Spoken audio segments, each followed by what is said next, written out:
Welcome back to the Life with Nick podcast. I'm your host, Nick Kleitsch, and it is great to be back, folks. Today with me is a gentleman that I went to high school with. This guy here was always lean, mean, good-looking guy, hell of a wrestler, and not too bad of a baseball player either. But Jake Voss, how you doing, brother? Hey, good. Thanks for having me on. Happy to be here. Absolutely, man. We were super pumped to get this together, and I got to give a quick shout out to my uncle Jeff for getting this lined up. So, Jeff, when you listen to this episode, this is your doing right here. Yeah. Yep. Thanks, Jeff. Beautiful. So I know a lot of people obviously, know me, know you, Jake, from, West Delaware community, but there's a lot of folks that listen to the podcast that, may not know you or have any idea of your background. So why don't we do this? If you wouldn't mind, just kind of touching on a little bit of what you're doing right now, coaching wrestling, and if you want to share at all about maybe coaching Benton or anything that you want to throw out there just to give them an idea. Yeah. So currently I'm in my 6th or 7th year of teaching. I can't even remember. But I'm currently at West Delaware. I'm teaching PE, and I teach an hour over at the middle school PE in the morning, and then the rest of my days at the high school with high school PE, high school health. This is my 4th year at West Delaware, and I was at Benton for 3 years, taught PE there too. It was kind of the same schedule. My first half of my day was at an elementary building teaching elementary PE, and then the second half was at the high school teaching strength and conditioning, fitness class, and yeah. So first 2 years at West Delaware, I was a computer science teacher. Interesting. Okay. Which was, that was new. Teaching in the classroom and taught computer science completely for a year. Second year, taught computer science, bunch of different classes along with a financial literacy class. And then last year I was actually split between PE and computer science. So wow. Okay. now I'm fully transitioned to PE. So now, I do have one quick question before we move a little bit into more of the actual podcast. As far as computer science goes, did you have a major of that at college, or were you just this guy that was super hungry to make an impact at your local school? Well, I actually had a minor in math. So okay, I had plans of being an actuary at one point when I was at Co. And so I ended up taking a bunch of math classes. Kind of rediscovered I wanted to be a teacher, and I already had all these math classes. PE teaching jobs were in short demand, so there was a lot of competition there. So I was like, okay, if I could set myself apart from somebody, I'd get a math degree. And so I ended up getting a math minor so I could teach it. And I applied for all these different math jobs, and at one point I had 2 offers for a math job, and then I got the PE job offered to me at Benton, and it was a no-brainer. If I could go teach PE, I will. And was really happy I got to go out to Benton and teach PE right out of college. It really, it was a lot of fun. And, that's ultimately what I wanted to do too. I've always liked working with athletes, physical activity stuff. I love sports, and, I love being active. That's probably why I'm a PE teacher. I love being physically active. And so to be able to do that every day was awesome. But yeah, I love it, man. What has changed in PE over the years? I remember we had typical PE back in the day, and then we had this, I think it was my senior year, we had this pure fitness class. So when you were bringing that up, it sounds intriguing that they've maybe upped the curriculum a little bit, try to get kids maybe a little bit more educated on fitness. Yeah. So actually at West Delaware, Matt Siebold is also a PE teacher here, and that's my brother-in-law. But they just got past a West Delaware athletic performance class. So that's great. They're going to have a couple hours of that during the day. So, athletes who lift, they'll be able to get their lifts in during the school day instead of having to do it right before practice, after practices, or early in the morning. But also it's a good class for anybody that just, wants to learn from. Honestly, Coach Siebold runs a great program. One of the best programs, not only in the state, but I would say across the nation. I think a lot of people would attest to that. But so for any kid that wants to learn more about, that side of physical activity, and that stuff, that's an option now. And so then, like my PE class, this is what we taught together last year. There's a asset of that where we're going to teach strength conditioning, weight room stuff, but we really kind of revamped it a little bit with the units that we're doing. And so our units are kind of centered around lifelong activities. So, like Frisbee, disc golf, actual golf. We do like softball, there's a lot of rec league softball leagues out there. We do an outdoor pursuits unit where we shoot bows about once a day or once a week. And then at the end of the week, we'll go on a walk at Bailey's Ford. That's awesome. We do pickleball, badminton. Badminton's the one that isn't really like a lifetime activity for most people, but it's just, it's more racket play and the kids really enjoy it. So the kids seem to like it. Units are only about a week long. So if you don't like golf, well, you only got to deal with it for a week, Right. Then we move on to the next unit. And the goal is, me and Matt are both, pretty active people. We think about what do we do in our spare time?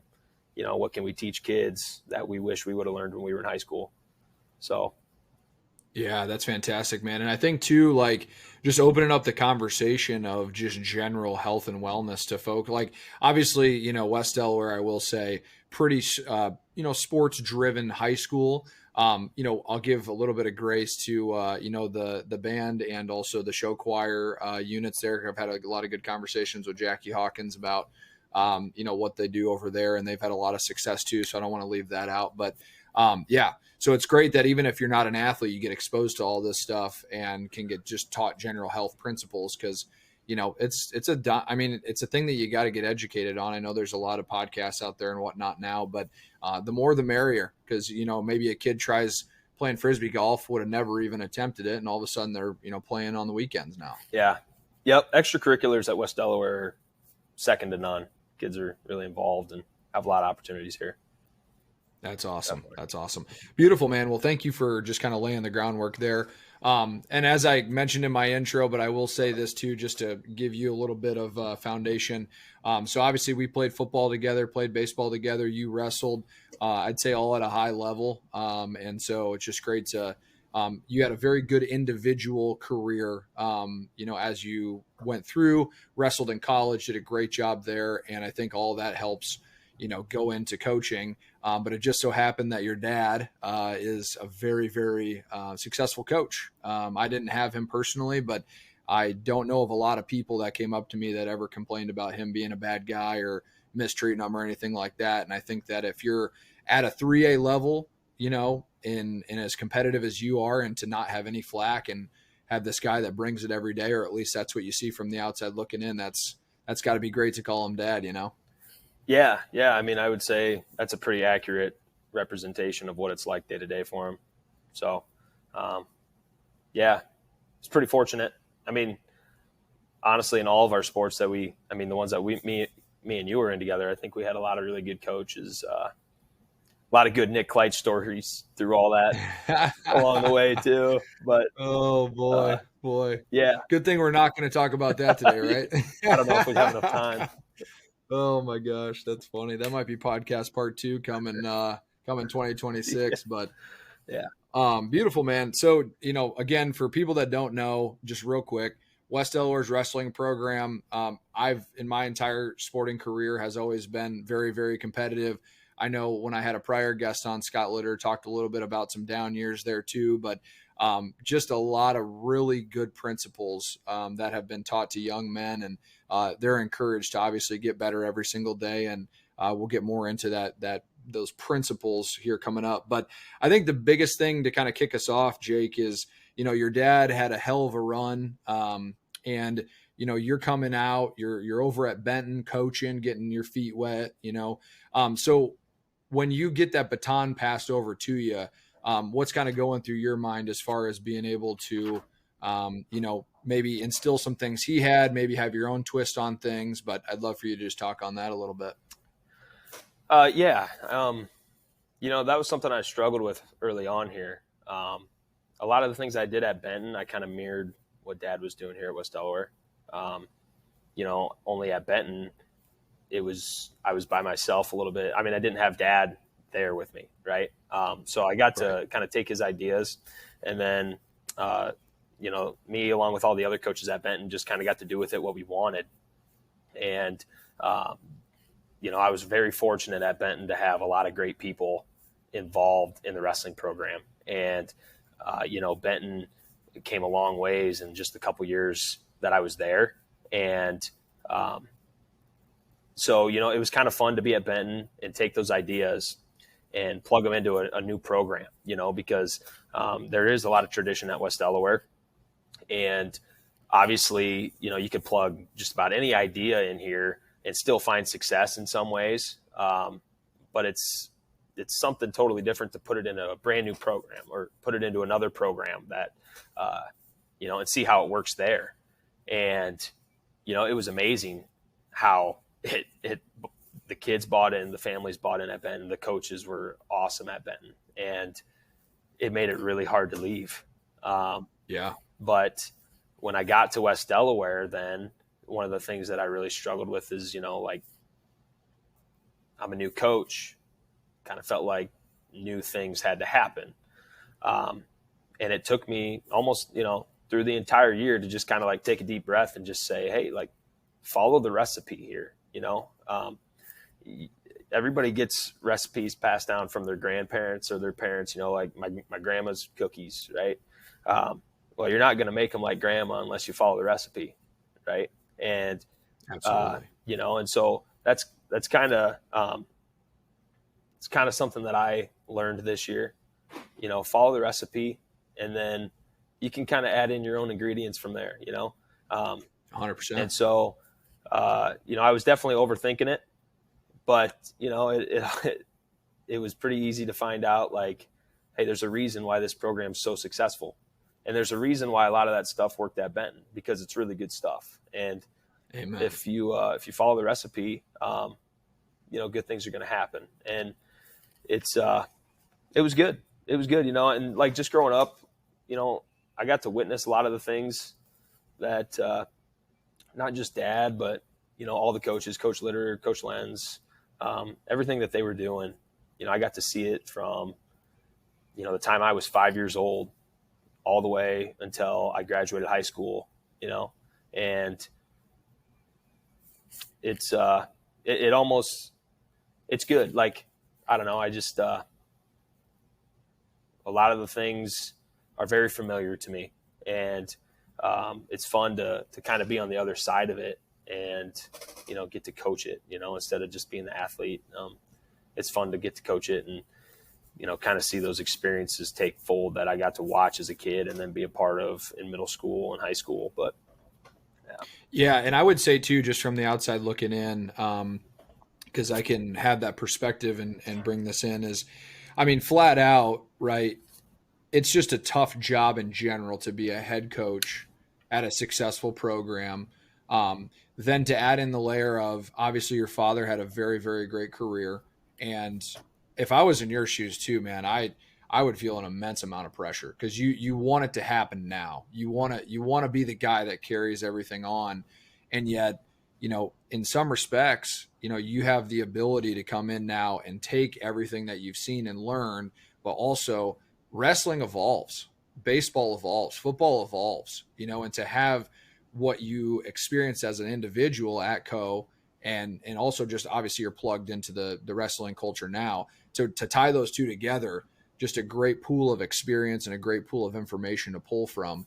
So yeah, man, I think it's great that you kind of stepped in and you knew probably what was going to happen as far as the pressure goes, but now you've settled in a little bit, right? And I think owning that spot is important. Yeah, I put a lot of pressure on myself at the beginning, and going back to like that, what you said about just kind of like, bringing in my own stuff and like kind of making a name for myself. Like I was struggling with some of that at the beginning of the season. And then, I talked to a good friend of mine, one of the coaches here, and was just like, he just kind of sat me down and he's like, hey, everything that you're talking about, I mean, who does it benefit, because I was thinking about, doing this and implementing that and maybe pulling this out of the equation. And he said, who does it benefit? You know, it wouldn't benefit anybody but me. And, you know, that's not what it was about. It was about, you know, what can we do to make this team the most successful that it can be this season? Because, I mean, you know, our senior class only gets one more year to wrestle. Like, why would we not do everything we can to make it their best season, you know? And I think like that just is a credit to a lot of the coaches here, because, you know, they don't do this for themselves, because it really isn't about the coaches, and it's just about helping kids reach their goals. And, you know, we're very fortunate to have a lot of good coaches here. And I think that's at the forefront of all of their minds. You know, it's not about how can I make my name on this program. It's, you know, how can this program impact kids and help them. Yeah. Well, and a good byproduct, and this is a great transition into the family-oriented culture that West Delaware has.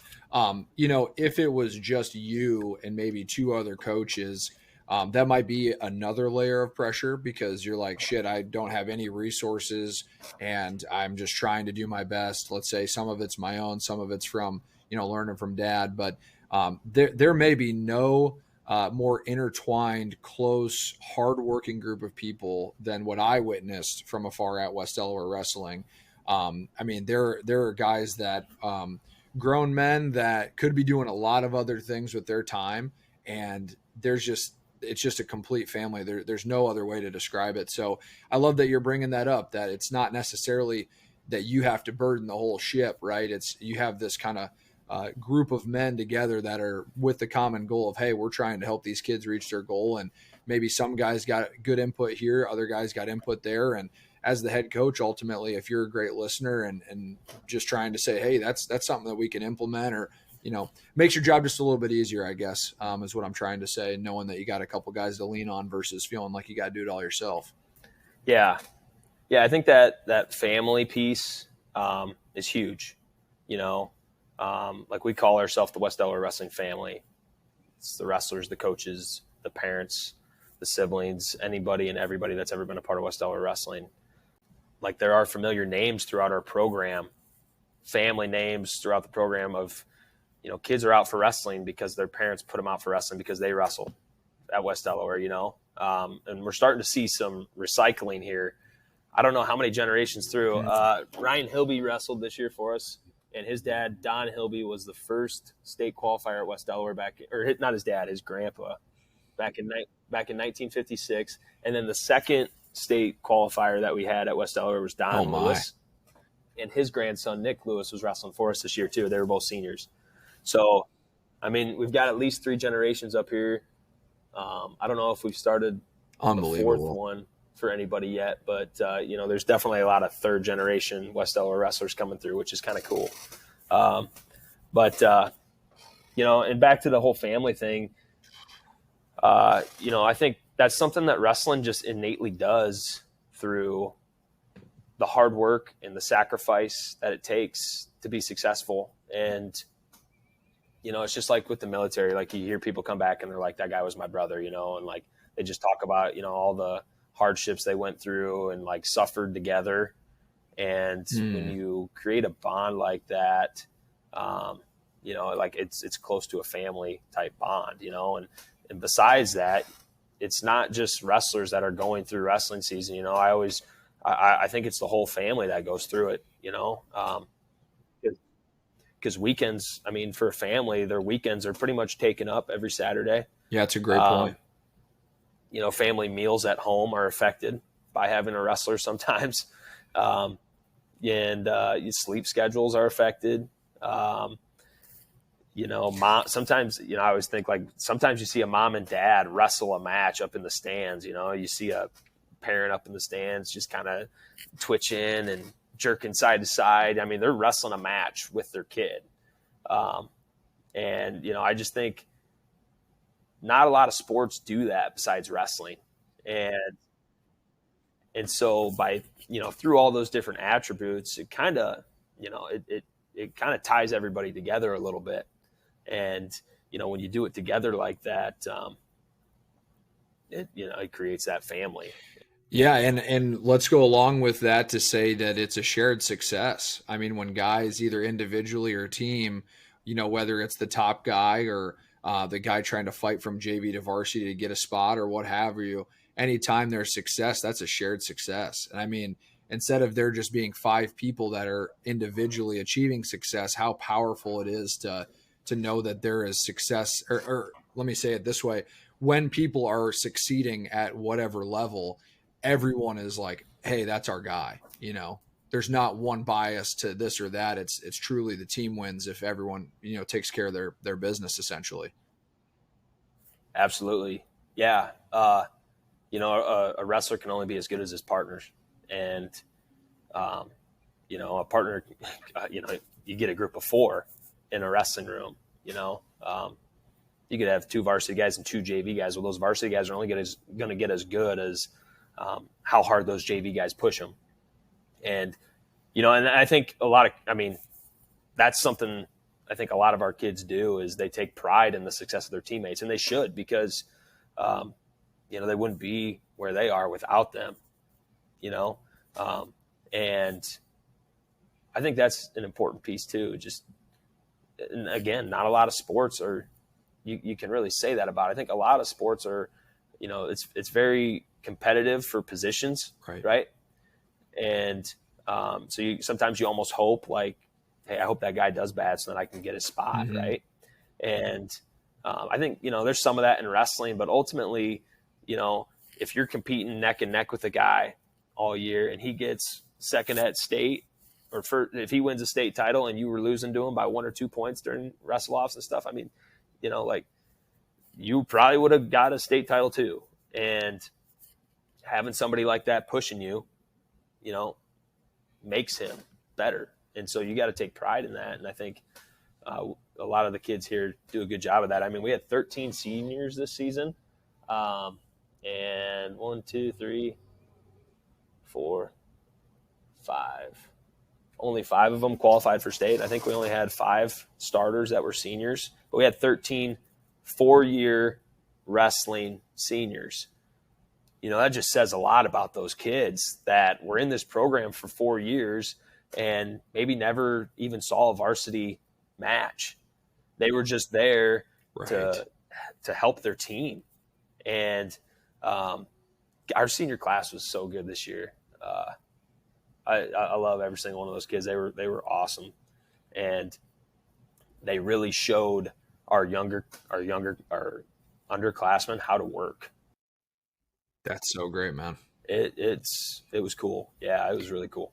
Yeah, and just to build on that a little bit, there's a lot that goes on behind the scenes. Obviously, wrestling is a sport where it's implied that there's a lot of sacrifice, a lot of effort, a lot of hustle, a lot of daily grind, but it's you talking about that as a head coach that speaks volumes, because those kids' mindsets were not of what am I going to get out of this personally. It was, we're going to go to work for the team, and everyone's bought in, and that's what elevates the whole program for years and years and years, because now younger kids are like, hey, I might, have thoughts of why aren't I getting more time? But yet I see this senior who hasn't quite got that himself. And yet he's showing up every day trying to make his teammate better. I mean, that's just a phenomenal standard. I think that's a great life lesson too, right? It's like, maybe this isn't your particular time to shine, so to speak, but because you earned that discipline and earned those days, when you get into that spot, you will eventually find that sweet spot for yourself. So all them seniors, they're not going to hang their head on, I wish I would have wrestled more varsity. I mean, maybe anyone kind of would want to do that, but they're like, hey, when I get to be a leader of an organization, when I'm employed by someone, let's say, or I start my own business, they already know and are ingrained with what those principles are like. And it just beautifully bleeds over into, creating great human beings. And I do want to talk just a little bit about that too, because you had a really nice note here that we were talking about before the podcast about how kids becoming a catalyst for wherever they are, whether it's this job or in their family or what have you. So just maybe comment on that a little bit as far as them being a catalyst outside of, the wrestling room. Yeah. So, like those seniors, we had 13 seniors, only 5 of them were starters, but the other 8 Sorry, I can't do math, but the other 8 of them weren't just, here to make their team better. I mean, they were getting better themselves. And, like they worked for a full season to get as good as they could get. Even within our last week, we had a senior wrestler who was wrestling off for the second spot at a weight to be the next guy in line if our varsity guy goes down, or if we need to plug him in at a duel for state duels. Hey, like he could be the guy that goes in, and like that type of mindset of I'm going to continue to get better, even though I'm not the guy. I'm going to work hard to get better in case, my team needs me, or just, because like that's the type of kids they are. And, that is a catalyst that influences everybody around them to get better. And, so like, I think that's like when kids leave our program, any type of team or organization that they, become a part of, they're catalysts. So they make everybody else around them better. And I don't know where I got this analogy. I can't remember where I heard it, but it was like a tug of war analogy, right? So like, if it's 1v1 on tug of war, both people are pulling as hard as they possibly can. As soon as each player gets a teammate, their effort automatically decreases for whatever reason. It's just a phenomenon. Like their effort will go down because now they've got somebody behind them that's also helping them. Right? Interesting. So like our thought process is, well, we want the kid that's going to grab onto the tug of war rope on your side and is going to pull as hard as he can, despite the fact that he's got teammates there, so he's gonna be a catalyst for that side. Technically, he's gonna raise the level of everybody else. And I think just the mindset of our kids and the work ethic of them, I think that's kind of what it grows into. And a lot of our coaches too, they're all catalysts in their own way when they come up here. That's just in the DNA, man. It's becomes who you are, which is a beautiful thing because not a lot of environments provide that mentality, which I think that if you peel back, like why is a program successful? I mean, that's got to be in the top 5 right there. Is just, grooming that mentality. And when you just bring it every single day, regardless of if you're a starter or not, that's just going to ultimately lead to success. The other thing I want us to comment on here, and then we're going to rotate a little bit to just more of the behaviors and mindset of what we're working with on in a wrestling room. It said here, each wrestler has an opportunity to write their own story, essentially, and I think that's a great just way to kick it off. If you got a young freshman that might be a little underweight or a little overweight, trying to figure out their path, knowing that there might be a guy that they looked up to that wasn't, a starter right away. I just think that's a wonderful just sentiment to kind of consider, is that we have the program structured in a way that if you can buy in, you have an opportunity to make something of yourself, which I think that's awesome. Yeah. I think there's a lot of stories like that over the years that, kids can relate to a lot. And as coaches, you can kind of bring up a lot. Like a story that I think is pretty cool, like around our age, was TJ Olson's. You think about where he started as a high school wrestler, and then his senior year, he's a WAMAC champ and he beat a kid from Independence who ended up being a state champ the next year to go to state, was a big part of our team that year. It's just if a kid comes in here, doesn't matter what level you are, they have an opportunity to write a pretty cool story. And, it's just every year it seems there's a story that kind of unfolds. You hear about them over the years. Being a manager, you kind of get to see them up and through middle school and high school. And then, now it's fun to be a coach and see them write those stories. Our heavyweight this year, I think he was about 500 last year, and I think he was about 500 this year.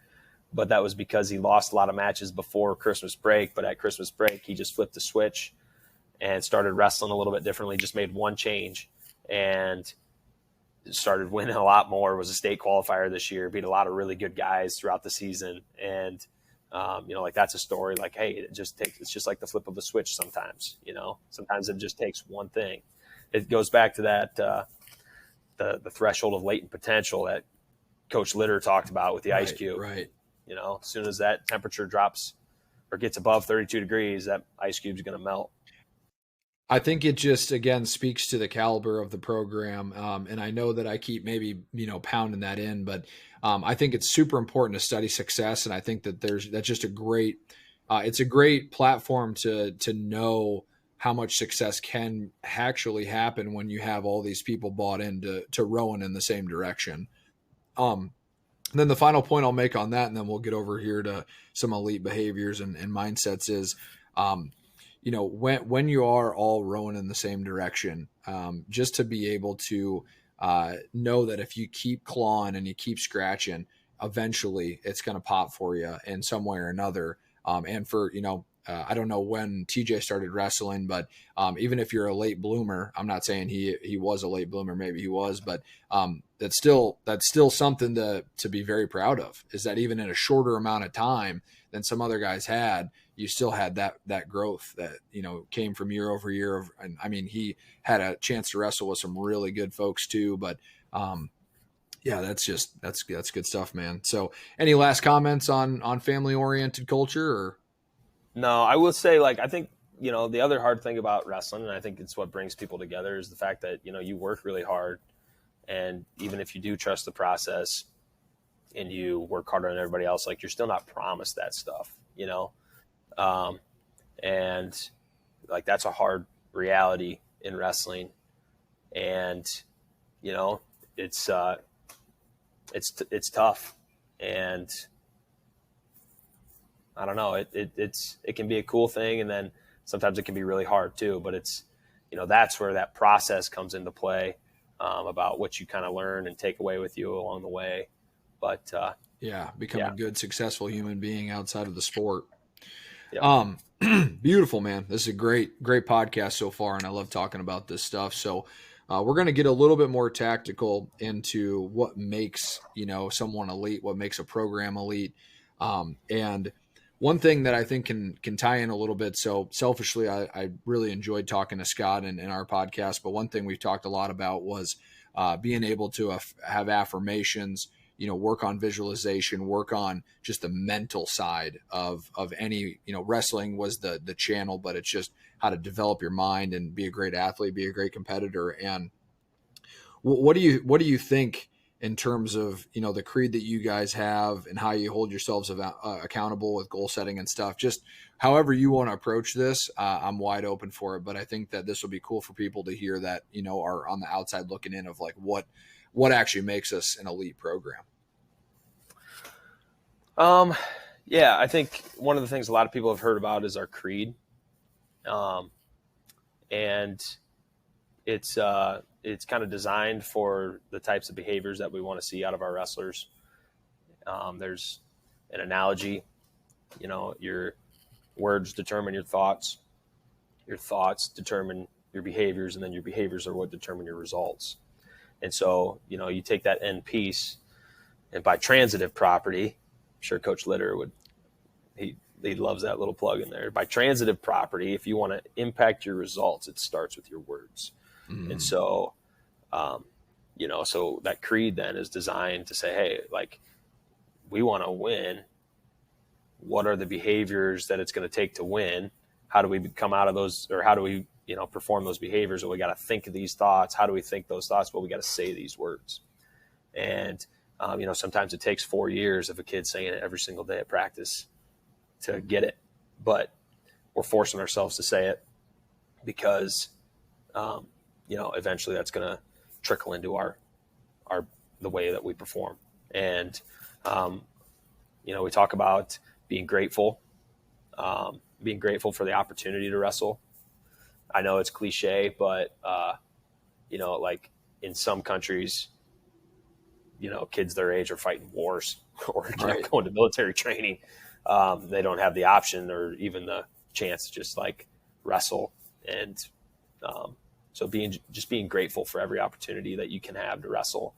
And then just being aggressive and taking risks. One of the things that we struggled on at the beginning of the year was taking risks in wrestling matches. And, no risk, no reward, right? And so you see a lot of wrestlers go out there and wrestle, and then they just wrestle very conservatively, and then they win like a 3-1 match or 3-2 match. And, you win a lot of wrestling matches by scoring points. And in order to score points, you got to take risks. And so, we don't want to be afraid to take risks. And so we tell ourselves every day, like, I am aggressive and I take risk. So I love it. Well, that's great. Yeah. And just with anything, you got to take risks, and no risk, no reward.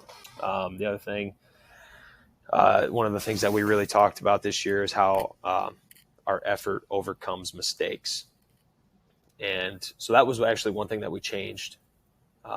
Like the wrestling mindset guys always talk about, I have no fear of losing or making mistakes. And when I think about it, it's like, man, I remember having a lot of fear of losing and making mistakes. Right. And sometimes even if I tell myself I don't have fear, like I do have fear. And so then it's like, if I have that fear, that's a bad thing. Right. And if I make a mistake, that's a bad thing. And so instead of that, we just say, we're going to make mistakes, but our effort is going to overcome that. And so, we would tell ourselves our effort will overcome our mistakes. It doesn't cancel out the fact that we're going to have mistakes. It just says, if there is a mistake, my effort is going to overcome that. So, I think that one right there has been pretty impactful, I think. Yeah, that's a phenomenal message, especially for someone that really needs to come out of their shell to wrestle aggressively, to know that even if it doesn't go their way, their effort makes up for it. I mean, that to me is just a great life principle. People make mistakes all the time. It doesn't matter. What matters is how you respond and your effort, to that. So that's great.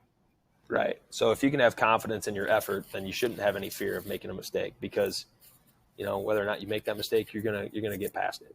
And, but yeah, so, that was our creed, and the other thing we always say is, I am a West Delaware wrestler. And I think that's really important too, because what we do up here is different than, any other sport. And, the only reason that we're doing it is because we're wrestlers. And so take pride in that. Amen. And, wrestling is just a cool sport, and being grateful for it, and then, making the most of every opportunity is special. So, identify as that. But. Well, and I think to go back to the initial point here was, when you're saying that creed, that is being programmed every day into your mind. And when you're doing that, I'm not sure how long the season is, but eventually that's going to sink in, especially when you have success. And then you're like, okay, I now have evidence that this shit's working. I'm grateful to be here, right? That's a great foundational principle. Number two, I'm aggressive and I want to take risks. That's anything in sports or any type of life thing. Like, aggression generally works out, and we're not fear. And then effort will overcome mistakes. I mean, it's a great thing to follow it up. And I do love the pride piece as well too, because I think for young men, it's, especially in today's world, don't be afraid to have pride and stand up for what you do. I mean, you're putting in a shit ton of work, in that wrestling room. So pride goes a long way with how you conduct yourself. I think it's cool to be an athlete, and I think it's cool to want to win state titles and work really hard for it, and I think there's a lot of people out there that are scared of that. And I think it's a fun thing to do. Yeah, no doubt, man. No doubt. As far as some of the behavior pieces, work ethic, goal setting.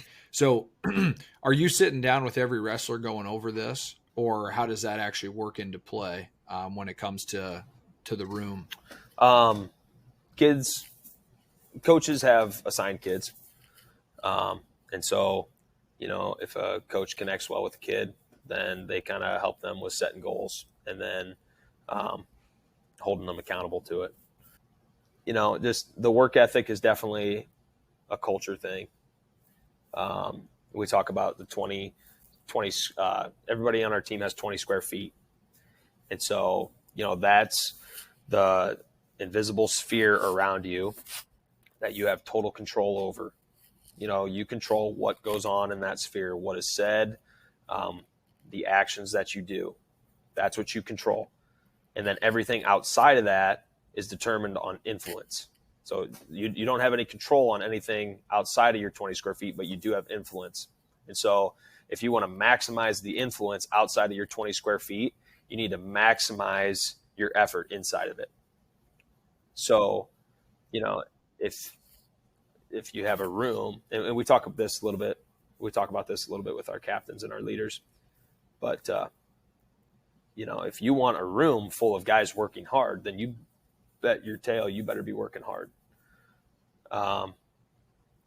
because then it influences everybody outside of that 20 square feet to work hard.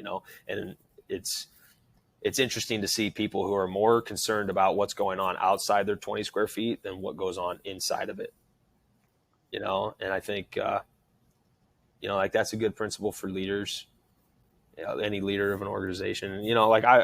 I'm only on my third or fourth year head coach, and I haven't been doing this for 25 years or 30 years, like a lot of CEOs and a lot of old coaches have been, but I think that's really important, just to what you got to be able to ask of your athletes, what you would ask of yourself. And so that's that kind of that work ethic piece. Yes. And like the senior class this year was awesome with that. And each kid in their own way. We had a group up here of a couple seniors. There were two seniors. Neither of them were varsity wrestlers.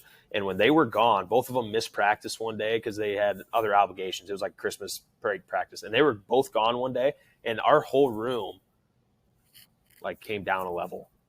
And it was you always knew those kids were working hard, but wow, you felt the impact of not having them. And it goes to show just how important each person is up there. Yeah, that's a great reminder to people too, is that you may not know if you are that person or not, but having the feel of because maybe they didn't know that, maybe they did know that, and then they weren't there, and it's okay, wow. Whether it was energy, whether it was, connecting with the guys, whether it was pushing the aggression or whatnot, to know, and this again comes back to just the team element of things, but you do have something to contribute. You just have to find what that is for you, and that will bleed into other guys, Yeah. Just give your best effort. If you're giving your best effort, it'll be felt amongst the people around you. So, any wrestler will tell you if they've ever been in a room that's drilling really hard and they're just going through the motions, they can kind of feel that pressure from the people around them of man, I'm not working hard enough. And, you have a choice on whether or not you're going to step up or continue to. Right. Well, then you gotta check that circle you were talking about. Right. Yeah. And then think about, well, how does that influence the people around you? Well, if it's bringing them down, well, then, you either need to step it up or they're going to kick you out because they can't have it. Right. Because they don't want that. They want people that are going to grab onto the rope and pull as hard as they can, to help them, not influence them to. Yeah. And I think that's, that again bleeds into, to culture. I think that, you want to be everyone wants to be a part of a winning culture until they're asked to do their part. And then if they are not doing their part, they get a real just kind of reality check into, hey, do I actually want to be successful? Is this for me? And that's what success is supposed to do, right? It's not that there's a reason why every team is not amazing, right? Is because it's going to challenge you. It's going to push you. It's going to test your willpower and your mentality. But I think if you continue to be around people that are elevating you and you can decide for yourself if that's where you want to be, it's going to make you better. But that's one thing that's beautiful about coaching, right? And being a head coach is setting the tone for that and saying, hey guys, I know maybe right now we're not having a good day or what, I don't know what you're going through right now, but in this room, this is where we leave it at the door. It's time to get to work. And that's going to absolutely lead to success in the real world as well too, because you could be that temperature gauge for your teammates or as an employee or as a manager. But this is all phenomenal stuff, Yeah. Jake. Let's move and continue to mindset, because I think that mindset is something that's super, super pivotal for wrestling. And one thing in particular that you had mentioned is just getting better every day. And I know that that's something that I've heard as being a friend of those seniors and folks that went through when I was going through, school. They were even talking about that at a high school level. So what does that mean to you guys as far as getting better every day or trying to be better than you were yesterday? Yeah. That's just something that's really been ingrained from Dad. He says that, I don't know how many times a year, I wonder. But it's just each day your goal is to be better than you were yesterday. Some people are breaking that down to like just get 1% better, right? Or just move the dial a little bit. But that's the whole concept. You're better than you were yesterday, and then you'll know that tomorrow you're going to be better than you were today. And that's just that mentality of like, I'm not up here to just win. I'm up here to get better. And win or lose. If you win, get better. If you lose, get better. And yeah, but it's just kind of a good little saying, and it's really rang true here. It's good stuff. But I think as a coaching staff, we really try to promote that. We're not focused on the outcome. We're more concerned about the performance, right? So, like a post-match evaluation is an objective way to measure your performance in a match. So you can go out and, win a close match, tight match against a good kid. And then you fill out this post-match evaluation and it tells you, hey, that was a terrible match that you wrestled. Right. I guess I should say you could go out and tech fall a kid and then go back and fill out this post-match evaluation, which is just like some criteria that we talk about. And it'll show you that you actually wrestled a really bad match. And then on the flip side, you could go out and wrestle a kid and lose and then fill out an evaluation and, hey, that was actually a really good match for me, even though I lost,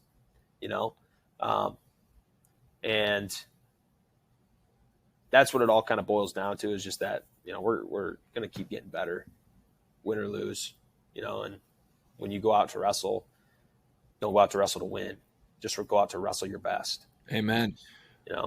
I think, well, and to continue on that insight that you had there, which I really liked, was it's like a linear path, right? Like, we are going to go through a wrestling season, the start of the season, first match to the state championship finals.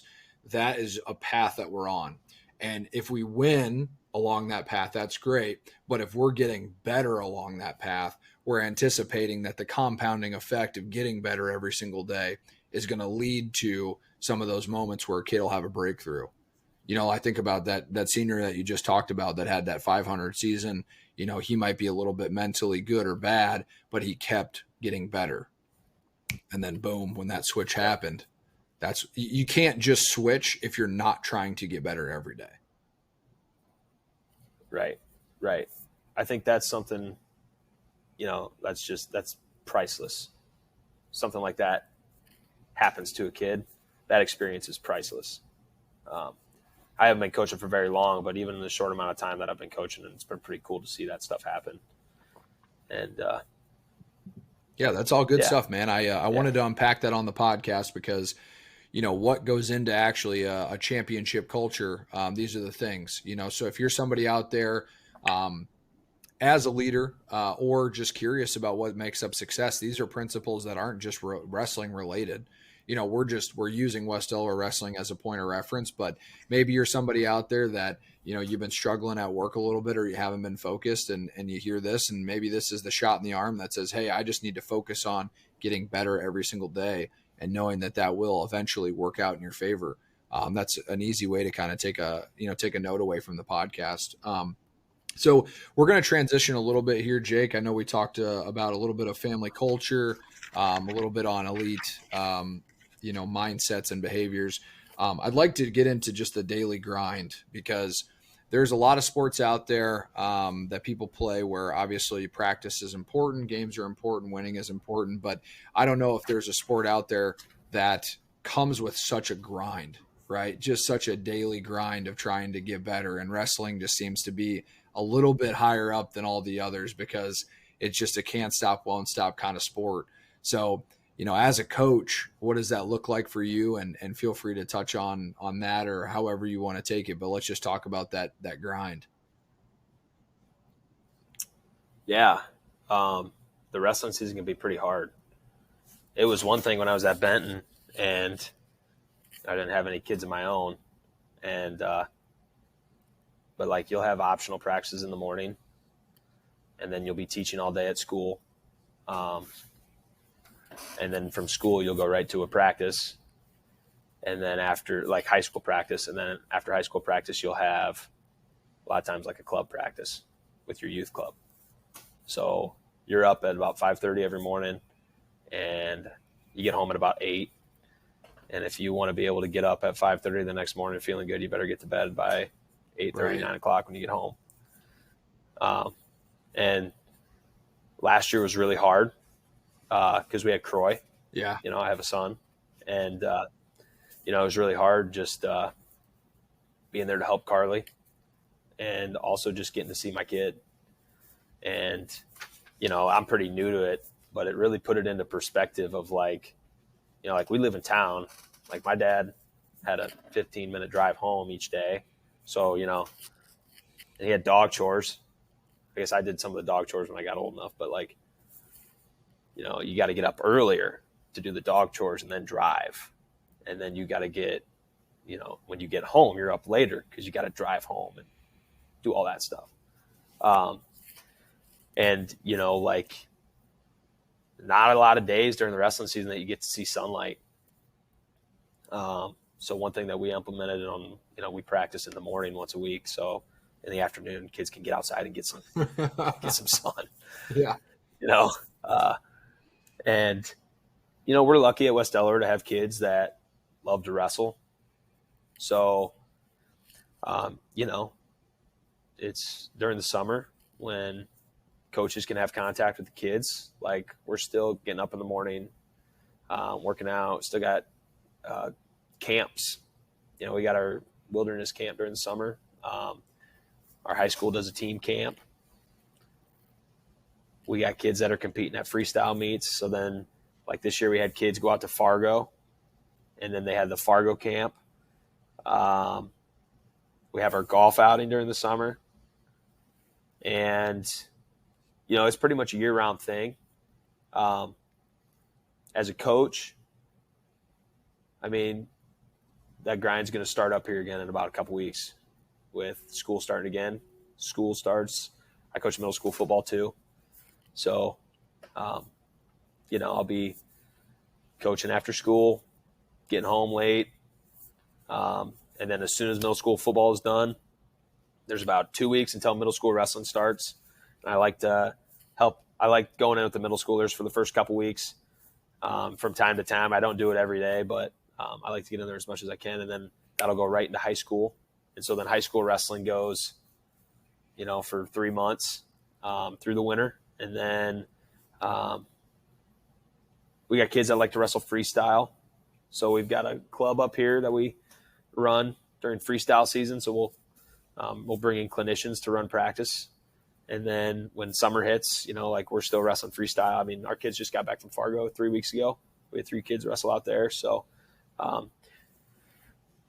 so now we got a break, and then school starts in 3 weeks. Then we'll be starting to come back up again. But Yeah, firing it back up. I mean, if you haven't gathered yet, I mean, that there's not a lot of downtime that goes into the daily grind. But I think one thing, though, man, that I'm sure you would agree with, and a lot of wrestlers probably do too, is you just fucking love the sport. You love to compete.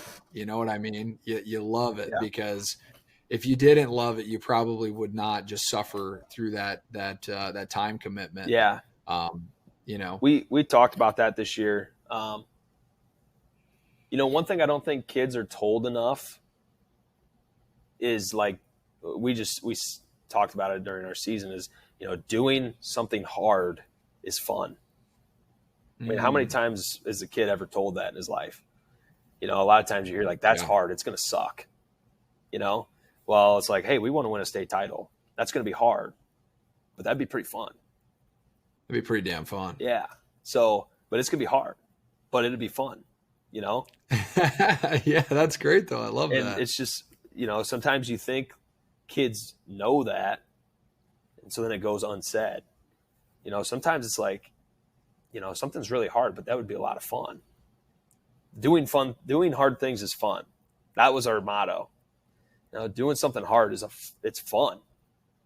So yeah, it's going to be hard, but it'll be a lot of fun.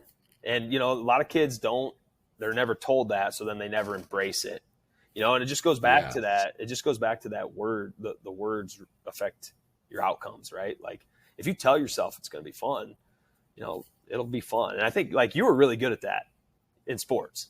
You were really good at making sports fun. You were always very energetic, and you were an energizer. Absolutely. And, like that just carries over. What I love most about that is that particular thing, outside of obviously many, many other of the great things we've talked about, that is a great life lesson as well, because it's hard being an adult. It's hard being a parent. It's hard achieving success. But if you can reframe that into having fun, I mean, then you get excited, Right. Yeah. You talk to anybody who's ever done something hard in their life, a lot of times they'll look back on it and be like, yeah, that was a lot of fun, and like even parents, it's funny listening to parents that they're in like, I don't know what it's like. Yeah, I guess I know it's really hard, but it's a lot of fun now. I mean, all the times we were up in the middle of the night feeding Croy, and like being a parent is really hard. But then when you get to the other side of that, where you just hear it all the time when their kids grow up, it's like, man, that was a lot of fun being a parent, And it's like, really? Because I just heard you complain about it for the last 10 years. But I've known some people like that, but it's funny how it's just like, yeah, it was really hard, but it was a lot of fun for them. A lot of fun. And I think that again, the power of that is like when you do the hard work and achieve the result as well, and you're having fun, it just reiterates how much greater it is to achieve all of that input. Sure. Because if you can love the process, that's one thing. But if you also then obtain the goal that you set out to, I mean, that's where you're popping champagne and like, boys, we did it, And our team, I mean, like everything I'm saying, we still got to get better at, because we didn't win a state title last year. We got second, and it was really hard. Like our kids worked really, really hard, and we didn't technically get our goal. But if we would have wrestled the state tournament at the beginning of the year, we probably wouldn't have gotten second, Right. And it was really hard, and we didn't get our goal, but it was still a lot of fun. Yeah. Well, I mean, I know they often say that, the second place team is the first loser, which does sting a little bit. Yeah. But at the same token, you now have that perspective of how hard it really is. And then that ultimately will turn into motivation for this year. Because it's like, hey, we went all that way. Right. Yeah. We came up a little short, but these boys know what it's like to go and walk that path. Now let's finish it off, Yeah. Yeah. That happened to us when we were in high school, 2 years we got second at state, and, it was like reliving it all over again this year, but it was, it was still a lot of fun. Absolutely. That's the beauty of high school sports right there. I think that in college and in professional, that probably not the losing of it doesn't go away, but that's just something I think very unique to high school, is you can hang your head out and be like, damn, like for what that was worth, that was a fucking hell of a ride, Yep. Kids should be proud. They worked their tails off. Amen. Yeah. One other thing here before we get kind of the concluding point of the podcast.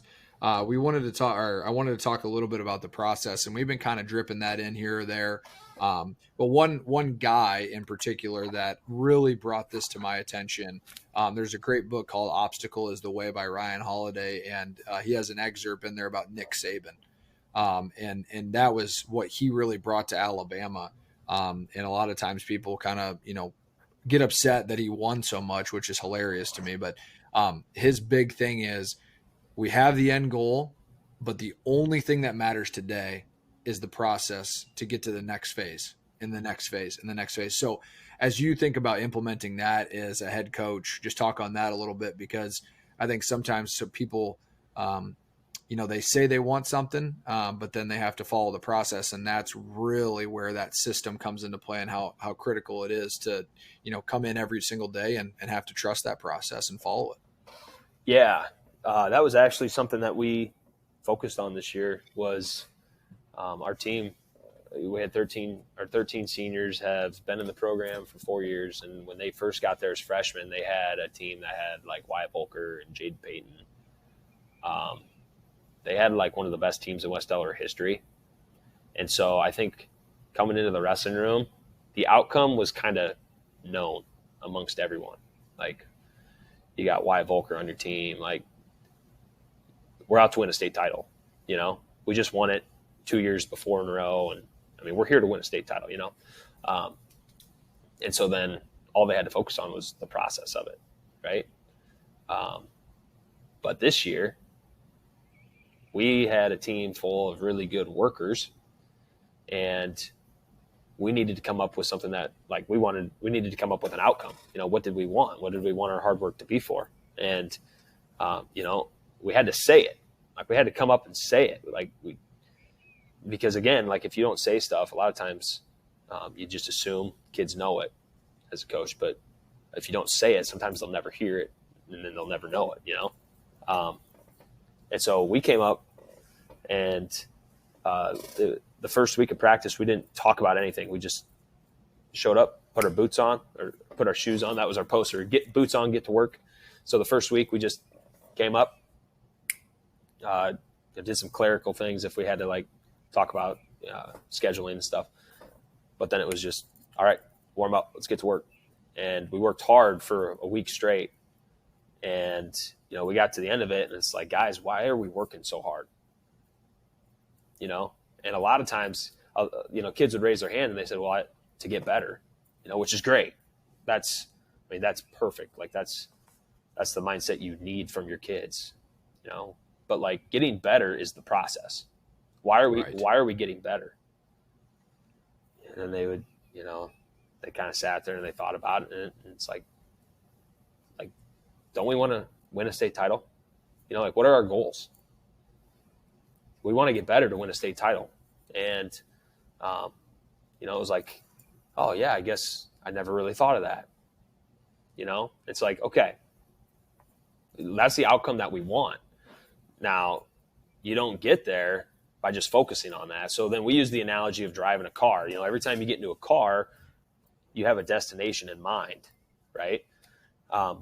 But you don't just get into a car and just focus on the destination the whole time, right? You gotta obey, you gotta drive there. You gotta make the right turns. You gotta stop where you're supposed to stop. You gotta focus on the process of getting there to get there. And so it's that concept of but you gotta have a destination in mind. And so 100%.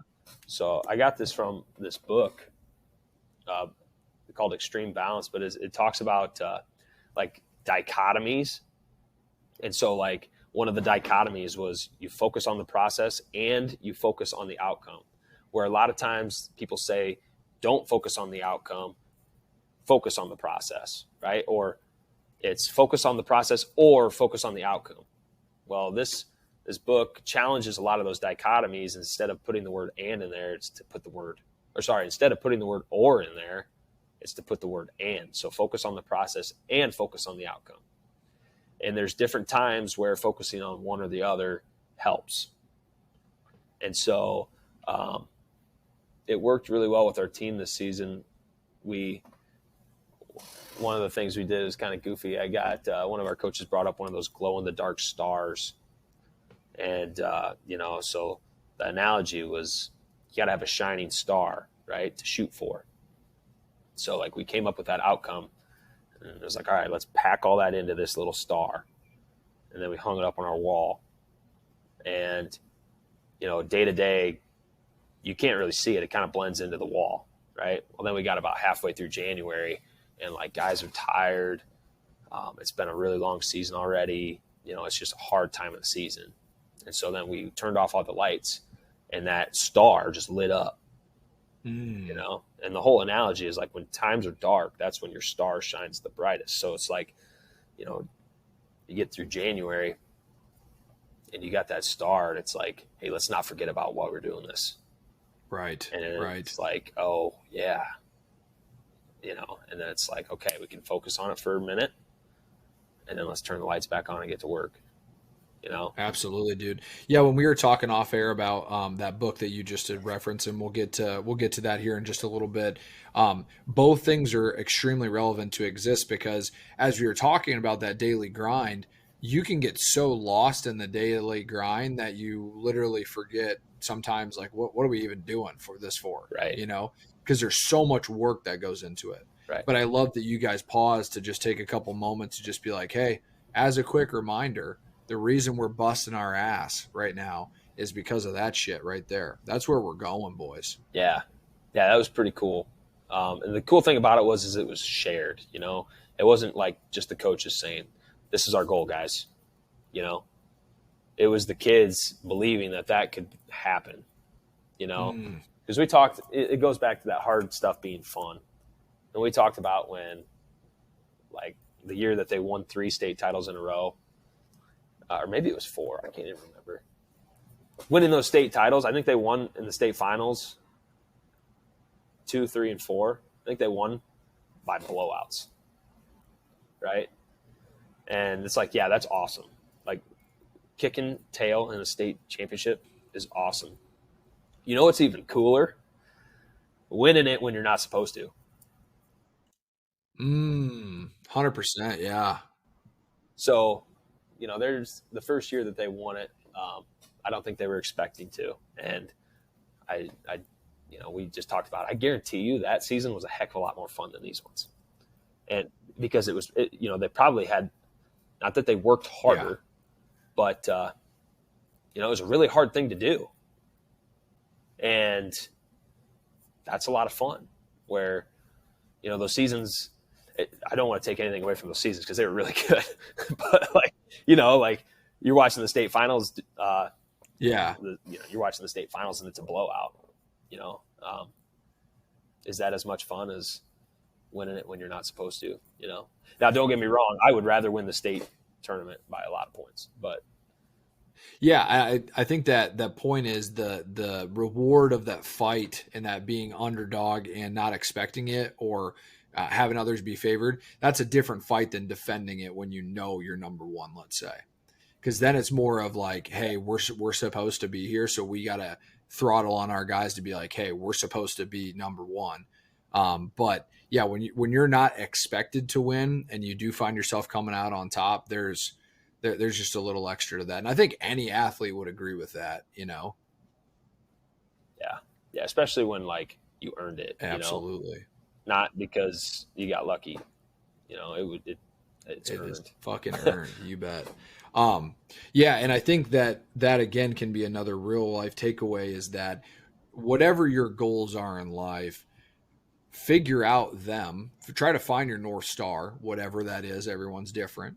But be mindful of both the ability to get in and buy into the process and the daily work of the process, but also spend a little time thinking about that North Star too, though. I think it's inspiring to really let yourself kind of relax and ask yourself that question, like, what do I really want? What's that big goal that might even seem unattainable? Like, I'm sure every single high school team, when they go out there, is probably like, hey, it'd be great to win a state championship, but then to follow that up with, hey, we're going to put the work in to achieve it. And then as you're gaining that progress through the process, I just feel like then revisiting that North Star is like, hey, dude, we're on path right now. Like, let's just stay the course, Yep. Yeah. the analogy just made a lot of sense to me. It's like when the times are the darkest, that star will shine the brightest. And but if you don't have that star, then you're just in a dark. You're just dark and you're that doubt and you're depressed. Don't know where you're going. You're lost a little bit. So right. Yeah, it's that dichotomy is great, and I like how within that too, both things have value, and I think this is a really good segue into that. So we can talk again a little bit more about focusing on the process, but let's introduce this book that you had talked to me about here. So the premise of this book, I think, was essentially that we need to consider both options, or we need to take an unconventional look at what sports psychology says about certain things. So you had shared a couple things with me right before we got started, but when you're reading this book and being introduced to some of these concepts, what's kind of standing out to you, and what did you really like out of it? I like how they call them paradoxical principles. And so, like coach, a lot of times coaches will have like a principle that they live by, right? You have to work hard every single day. You have to think you are the best, right? You have to respect your opponent. You got to respect every single opponent that you wrestle, right? I think so. Like the definition of paradox is it's being true and false at the same time. And I just remember as an athlete, a good example is, when you're at practice, your coach is telling you, like you're terrible at this. Like you got to get better at this. You got to get better at this. You got to do this. You got to work here and get better. But then right before you're about ready to wrestle, they're like, dude, you're the man. You're the best. Like no one's gonna nobody's gonna get to your leg. Nobody's gonna beat you. Like that type of talk, right? And so then it's like, I remember I overthought things too much as an athlete, but it's like, well, I was just told that, I wasn't very good, right? And now I'm being told like I'm the best, right? You see that a lot with coaches. But I think that's the play on it is, when is the time to think that you're not very good? Well, that's during practice when you need to get better. When is the time to think that you're the best? Right before you're about ready to wrestle. I think athletes a lot of times need to be told that, like, hey, you need to think you're not very good in here. You got to come in with that get better mindset. And then right before you wrestle, you got to have that confidence that you're going to go out and destroy this guy. And then you just find strategies to help them navigate through both of those mindsets, because as an athlete, you come across those mindsets a lot. And if you don't know how to deal with them, then I always found it to be detrimental, I wasn't supposed to be able to think both ways. I had to stick to one, you know what I mean? Right. Well, and to add on to that, Jake, I think one thing that I personally struggled with too is knowing the switch needs to occur on which one is you're going into. Like exactly the comment to the kids may have never heard it. Like, of course it's implied that I'm playing a game, so I'm supposed to win and I'm supposed to try hard, but it's the mentality switch that I think is so important. Yeah. So the name of the book is called Extreme Balance. And so there's the dichotomy there is you've got extreme on one side and then you've got balanced on the other. And so then they use the analogy of a boxer. If a boxer goes into a match with one punch that would knock the guy out, and he's going for that one punch the whole time, that's an extreme approach, right? And so the better option would be to be more balanced, where you fight with, I don't know boxing terms, but you fight with a better approach, a more balanced approach, right? But the whole point is, though, if there's 15 seconds left on the clock, you can't rely on that balanced approach to get the win. If you're losing, you got 15 seconds left on the clock. You've got to be able to go to that extreme of, okay, I need to punch this guy really hard once to knock him out. And you got to be able to go there. But if you stick to just maintaining your balance, you're never going to win. Right, right, right. And so then, the title of the book, you combine them and then you have extreme balance. So like the whole concept is, you don't want to be balanced all the time. You're trying to find balance over time. And so that, means you've got to go to both ends of the spectrum sometime, That's beautiful. Yeah. I would almost guarantee that most people do not have that, haven't heard of that concept before. So that's why we wanted to bring that up in the podcast, is that, if you've thought only one way, or been just kind of processing what we're talking about now, like maybe this is something to reconsider. Yeah. I always thought about like, the confidence, well, that's probably not a good example, but, like caring deeply and keeping it in perspective is another dichotomy. So like, wrestling's just wrestling. And there were times where like I would feel a lot of pressure. So I would just tell myself like, it's just wrestling, win or lose, I'm going to come home to a family that loves me and like life's going to be good. But then, sometimes that carried over into practice and it was like, this is just wrestling. Why do I got to care so much? Right. Well, you got to care to like keep engaged in it, to keep getting better. And so, but like in my head, then it was like, I can only like, I just want to keep it in perspective the whole time, because that's like comfortable, makes me feel good. When really it's like, there were times where I needed to be like, you know what? Like, I just want to be really good at wrestling. I care so much about this. Like, I want to just do it all the time, And it was almost like I wouldn't allow myself to think like that because I was stuck on one end of the spectrum. So when I would start to think like that, I thought I was doing something wrong. And as an athlete, or as anybody, just to like know that both of those mindsets might come into your head at some point. Here's how you can use them, I think would have been really beneficial. And I'm not saying I'm an expert on any of this stuff because I got a long ways to go, but I found we all do, brother. Yeah. I think the idea is really cool because what you just said was a great point. Sometimes you think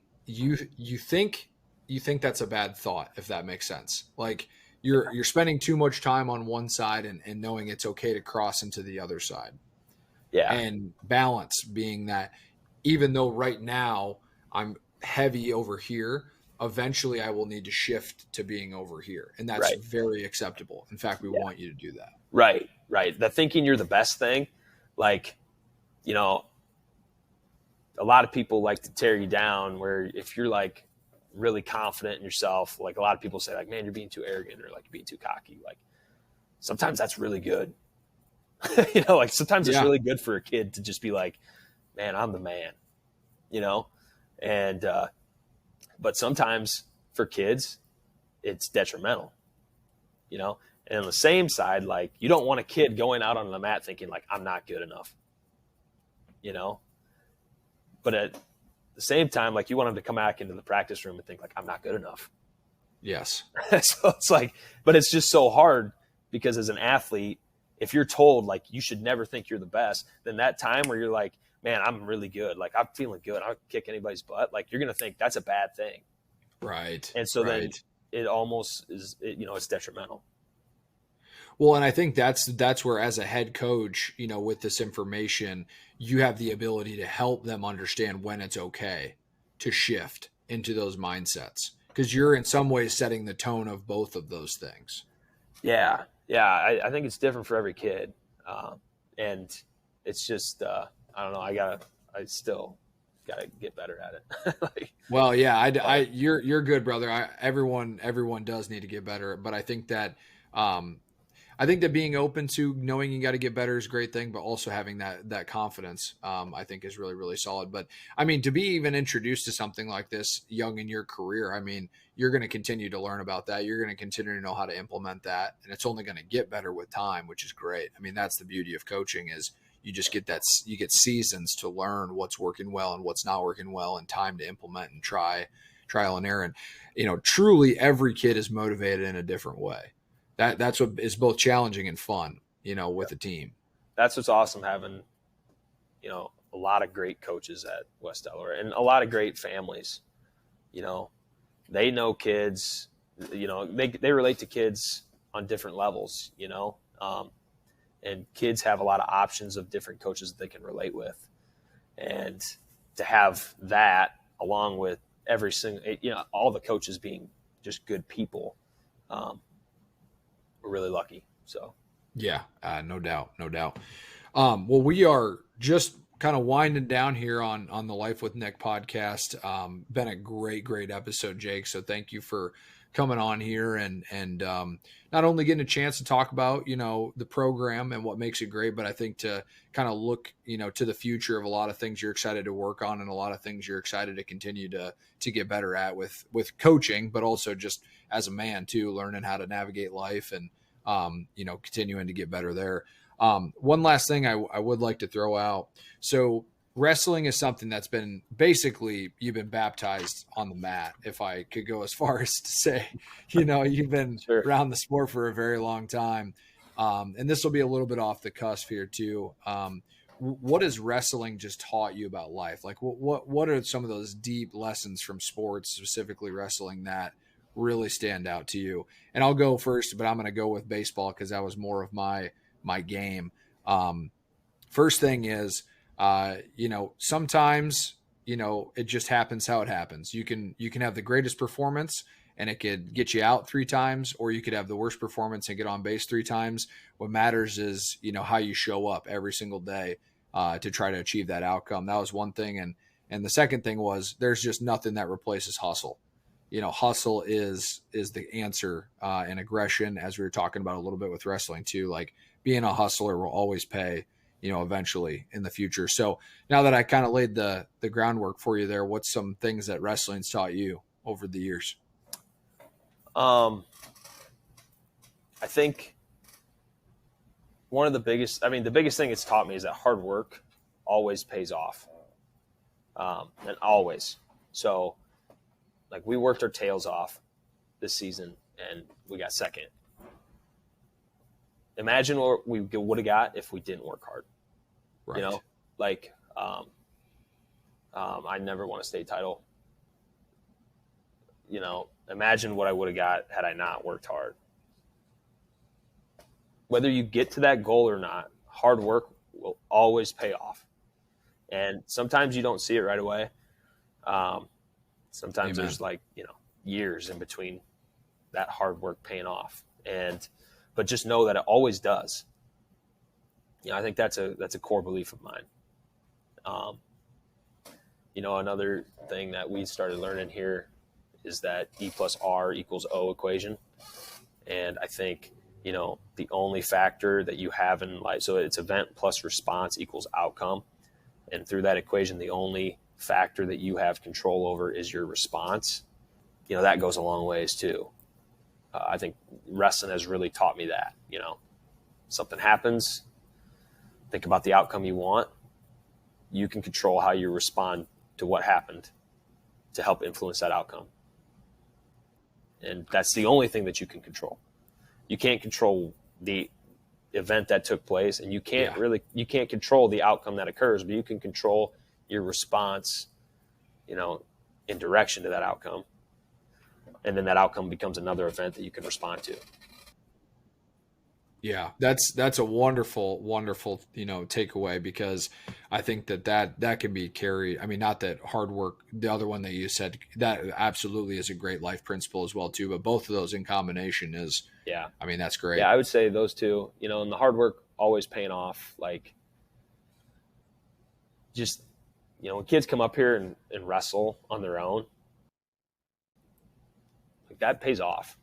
You might not see it right away, but if you just keep working hard and keep putting in the time, it will pay off. And when you get to the end of your career and you look back and you're like, man, I didn't get here and I didn't get here, well, how much closer are you because you worked hard? I can imagine you'd be a heck of a lot further away had you not worked hard. And like, that hard work's doing something for you. whether you know it or not, it's carrying over into other aspects of your life, and it's affecting the people around you. It influences people around you on your way there. And so take pride in it, I guess, would be what that is just take pride in hard work, because it does pay off.